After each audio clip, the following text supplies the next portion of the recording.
साबूदाने से एक बिल्कुल नए तरीके की खिचड़ी। उसके लिए मैंने लिया है ये नॉर्मल जो साबूदाना रहता है वो लिया है, और उसे मैंने अच्छे से धो के 2 से 3 बार जो उसका जो एक पाउडर से रहता है वो निकल जाए, और उसे मैंने 4 घंटे के लिए भिगो दिया था। और ये देखिए कितना खिला खिला हमारा साबूदाना फूल के तैयार हुआ है। और इसमें मैंने पानी बस साबूदाना धोने के बाद थोड़ा सा मतलब ऊपर रहना चाहिए, आधा इंच के करीब उतना छोड़ा था। तो हमारा इस तरह से खिला खिला साबूदाना बनके तैयार हो गया। ये ले लेते हैं एक पैन, और इसमें डाल दूंगी मैं बहुत जरा सा ऑयल, बहुत जो थोड़ा सा ही हमें डालना है। और इसी ऑयल में मैं सबसे पहले डाल देती हूँ, ये मैंने 2 चम्मच के लगभग मूंगफली लिए। इनको हम थोड़ा सा रोस्ट कर लेते हैं हल्की आंच पे, मतलब ज़्यादा नहीं, हल्का सा रोस्ट करेंगे जिससे थोड़ा सा इनमें क्रंचीनेस आ जाए। अब ये देखिए हमारी मूंगफली रोस्ट हो गई है। अब हम इन्हें एक उसमें निकाल लेते हैं बाउल में, इससे ज़्यादा हमें नहीं करनी। इसी पैन में डाल देते हैं 2 चम्मच ऑयल। ऑयल भी अच्छे से गर्म हो गया है। इसमें मैं डाल देती हूँ 1 चम्मच जीरा, 2 हरी मिर्च, और ये ज़्यादा तीखी नहीं है, नॉर्मल हरी मिर्च है, आजकल ज़्यादा तीखी भी नहीं आ रही है। और 7 से 8 कड़ी पत्ता। और दूसरी चीज़ एक ये है कि अगर आप व्रत में इनमें से कोई भी चीज़ पसंद नहीं करते हैं या खाते नहीं हैं तो आप उन चीज़ों को स्किप कर सकते हैं। मैं कड़ी पत्ता इस तरह से तोड़ के डाल देती हूँ थोड़ा सा। और इसी समय मैं इसमें डाल दूँगी 1 छोटे साइज का कच्चा आलू। और इन सब चीज़ों को मैं 2 से 3 मिनट अच्छे से भून लेती हूँ, जिससे हमारे आलू ये सॉफ्ट हो जाए। जब तक हमारे आलू अच्छे से फ्राई हो रहे हैं तब तक हम क्या करते हैं, ले लेते हैं एक मिक्सी जार। इसमें मैं डाल दूंगी 1 हरी मिर्च, आधा इंच अदरक का टुकड़ा, और खूब सारा हरा धनिया, और इसे मैं बिना पानी डाले पीस लेती हूँ। अच्छे से हमारे आलू भी भुन गए हैं, और मैंने जो धनिया पीसा था ये भी अच्छे से पीस गया है। इस तरह का मोटा मोटा हमें पीसना है, पर एक चीज़ का हमें ध्यान रखना है, इसमें पानी बिल्कुल भी नहीं डालना है। अब मैं इसे भी इसमें डाल देती हूँ। मैं 1 मिनट के लिए इन आलू के साथ अच्छे से भून लेती हूँ, जिससे कि इसमें कच्चापन ना रहे हमारे धनिये में, और अदरक की वो ज़्यादा स्ट्रॉन्ग फ्लेवर ना आए। तो इस तरह से मिक्स करके मैं अच्छे से भून लेती हूँ। इससे पहले 1-2 मिनट हो गए हैं इसको भी भूनते हुए। अब हम इसकी फ्लेम कर देंगे बिल्कुल लो, और इसमें मैं डाल देती हूँ ये हमने जो साबूदाना भिगो के रखा था ना, ये डाल देते हैं। और फ्लेम अभी मैं लो ही रखूँगी इसमें। और ये देखिए कितना खिला खिला हमारा साबूदाना भिगा है। और इसी समय मैं इसमें डाल देती हूँ ये व्रत वाला सेंधा नमक, और आधा चम्मच काली मिर्च पाउडर, और इसे भी इसके साथ मिक्स कर लेते हैं। और आधा नींबू का रस, छोटे साइज का टमाटर। अब टमाटर आप अपनी पसंद से, अगर आप नहीं खाते तो ना डालें।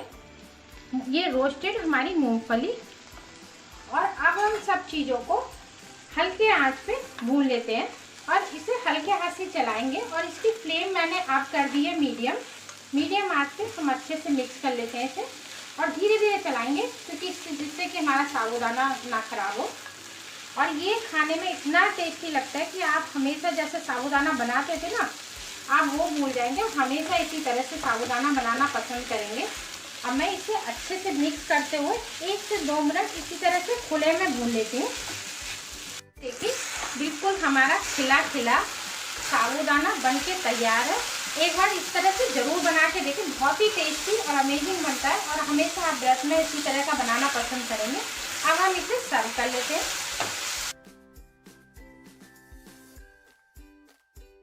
अब हमारा हरे धनिये से बनने वाला साबूदाना बनके तैयार है। हम बनाने जा रहे हैं एक ऐसी रेसिपी जिसे हम व्रत में खाएंगे तो ना तो हमें कमजोरी लगेगी, ना कोई थकान होगी, और बस 1 कटोरी खाने से पूरा दिन हमारा इतना अच्छा जाएगा। तो उसके लिए मैंने ली एक कढ़ाई, इसमें मैं डाल रही हूँ 1 चम्मच के लगभग देसी घी। इसकी फ्लेम कर दी है बिल्कुल लो, और इसी समय मैं इसमें डाल देती हूँ 1 चम्मच के लगभग मूंगफली के दाने, और 4 से 5 काजू। इन्हें बिल्कुल लो फ्लेम पे हम रोस्ट कर लेते हैं। अब ये देखिए हमारे काजू और मूंगफली थोड़े से रोस्ट हो गए हैं। इसी समय मैं इसमें डालूंगी 10-12 ये मखाने और इन्हें भी इसके साथ ही मैं रोस्ट कर लेती हूँ इसी घी में। देखिए तीनों चीज़ें अच्छे से रोस्ट हो गई। अब हम तीनों चीज़ों को एक प्लेट में निकाल लेते हैं इस तरह से। इसी कढ़ाई में ले लेते हैं 1 चम्मच देसी घी और ले लेते हैं। मैं डाल देती हूँ। ये मैंने एक छोटे साइज का आलू कच्चा है, इसे कट कर लिया है, इसे डाल देती हूँ। और इसे लो फ्लेम पे अच्छे से हमें भूनना है जिससे कि हमारे आलू में थोड़ा सा कलर आ जाए। तो इसी तरह से चलाते हुए हम अच्छे से इसे अपने आलू को भून लेते हैं। कि हमारे आलू भी इस तरह से फ्राई हो गए हैं। इससे ज़्यादा हमें इस पर कलर की ज़रूरत नहीं है। और हम आलू एक साइड में इस तरह से करके इन्हें निकालना नहीं है।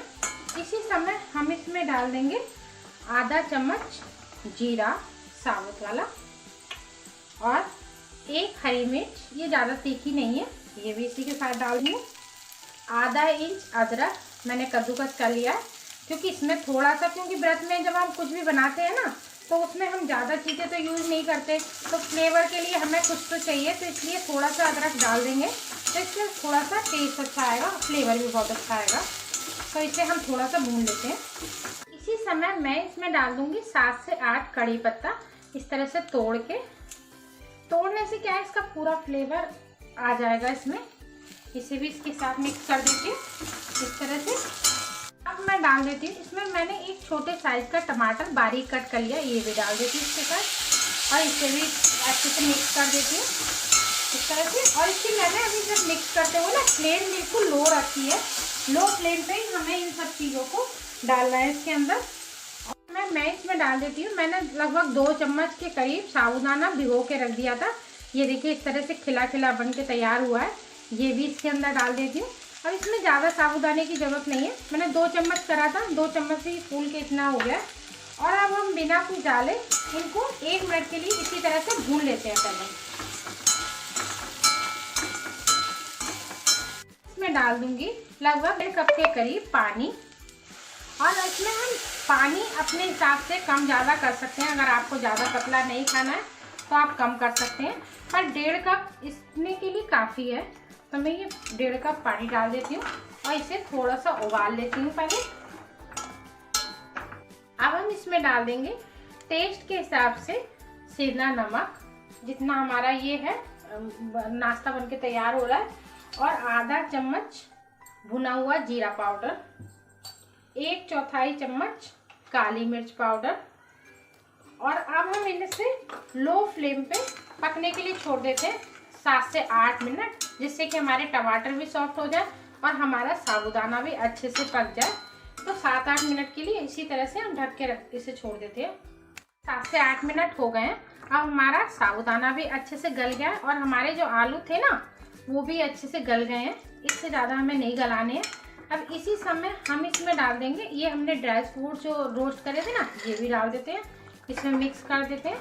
और साथ में मैं इसमें डाल दूँगी आधा नींबू का रस, और अब इसे मैं मिक्स करना है। और अब हमारा ये बहुत ही अमेजिंग और व्रत में खाने वाला एक सूप बोल सकते हैं साबूदाने का या ड्राई फ्रूट्स का। इससे अगर आप 1 कटोरी खा लेते हैं ना तो आपको ये गारंटी है कि ना तो आपको भूख लगेगी और ना कमजोरी महसूस होगी। अब हम इससे निकाल के सर्व कर लेते हैं। हमारा व्रत में बनने वाला एक स्पेशल और एक ऐसा नाश्ता कि जिसे आप 1 कटोरी खा लें तो व्रत में आपको बिल्कुल भी भूख नहीं लगेगी और कमजोरी भी नहीं लगेगी। अगर आपको ये रेसिपी जरा सी भी पसंद आती है तो प्लीज़ आप लोगों से रिक्वेस्ट है मेरी वीडियो को लाइक करें, शेयर करें, कमेंट करें और चैनल को सब्सक्राइब करें।